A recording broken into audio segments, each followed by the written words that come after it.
Hello everyone, I'm going to introduce a course Channel Coding Theory EC7210 to be provided coming spring 2021. I'm Hwang, professor at School of Electrical Engineering and Computer Science in GIST, jointly appointed at AIE Graduate School. So, let's first talk about what is channel coding theory, and with this oversimplified digital communication system.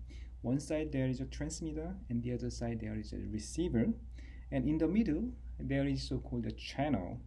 So when we transmit information, it is transformed to the electromagnetic waveform. It goes through the channel, the air, okay? And the channel actually does have a couple undesired effects. First of all, it is noisy. So there are many buildings and complicated structures. So it may not be able to go one side from the other directly. Of course, there are many intermediate steps in between two phones, transmitter and receiver. There might be a base station, etc. But we can simplify with this. And the channel is basically noisy. And second, since it is over the air, it goes over the air, one cannot capture the waveforms. Okay, so it is insecure. Eavesdropper can capture the waveforms and may be able to reconstruct the information. And another undesired effect is the channel is basically busy. We have many informations go through over the medium, so we have to reduce the amount of data as small as possible. Okay, so those are the channel undesired effects. So to work on it, digital communication system does have couple blocks to deal with. Okay, and on the left side, the digital source is first encoded by source encoder. So it basically do compression, so we can reduce the information. And there are many redundancies depending on the source, so we call it source encoder. For example, what I'm saying is redundant because there are poles in the middle, right? So those poles times may not necessarily to be transmitted. So doing the source encoding make it as compact as possible. Then do encryption. So we have some special keys and hide the information with a key so that even if eavesdropper capture the waveform, they cannot reconstruct the information. Okay, and the third step, which is of course all important, but the most important one is channel encoding. As I mentioned, the channel is basically noisy, so there might be errors. All the desired data is reconstructed as is. Okay, so it is not guaranteed.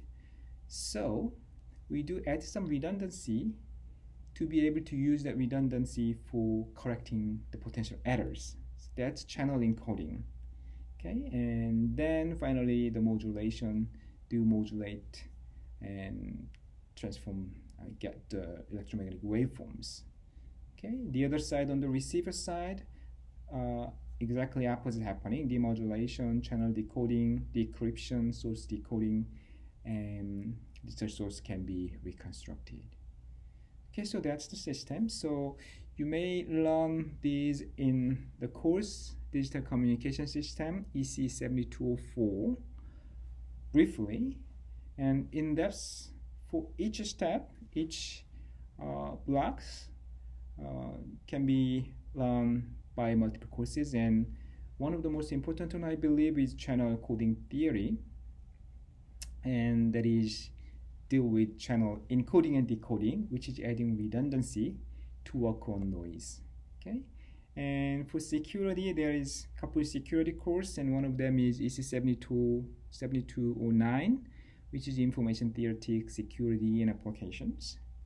And for business or compression, information theory, EC5203, will discuss in depth on that issue.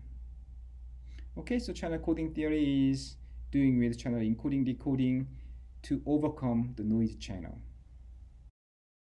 Let me briefly talk about the course. So it introduces fundamental concepts on coding theory, and so theoretical perspective and practical error correction coding, error control coding, ECC basically. Correctional control is being used both for channel coding, and ECC is actually being used most of the modern communication system, and storage system is also subsystem of communication because it basically transmits information over the time, which is storage, and over the air, which is the communication system, and air time, both the channel, the medium. Okay, so ECC is being used there, and the way it works is adding redundancy, redundant bits of symbols, which is extra cost for transmission, but if it is used for error correction, potential error correction, control detection, which is important and useful for digital communication system reliability. Okay. So the contents of this course is shown here. So the channel coding theory has long history, and we start from its theoretical perspective, founded by Shannon, early mid-90s, and we'll step by step we'll talk about linear block codes and cyclic codes and BCH codes, and then we'll talk about Reed-Solomon codes, and then move on to convolutional codes and turbo codes, LDPC code, and polar codes. Okay, so those are all the codes, but each step is actually a huge breakthroughs. So we'll go over step by step those breakthroughs and how the error correction performance has been improved, and the polar codes, which is part of 5G. So I mean, we are touching the modern error control coding as well. So some extra information here. So I'm staying at Renewable Energy Building. If you have any question or concern on this course, you can contact me. And the lectures will be online at 9 a.m. on Monday and Wednesday. And the textbook will be Error Control Coding by Lin and Costello. And there will be 8 homeworks and midterm and final exams roughly scheduled here, and obviously cheating is not allowed.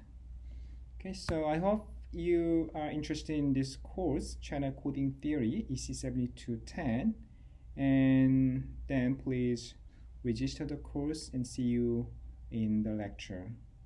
That's all for today, and thank you for listening. Bye.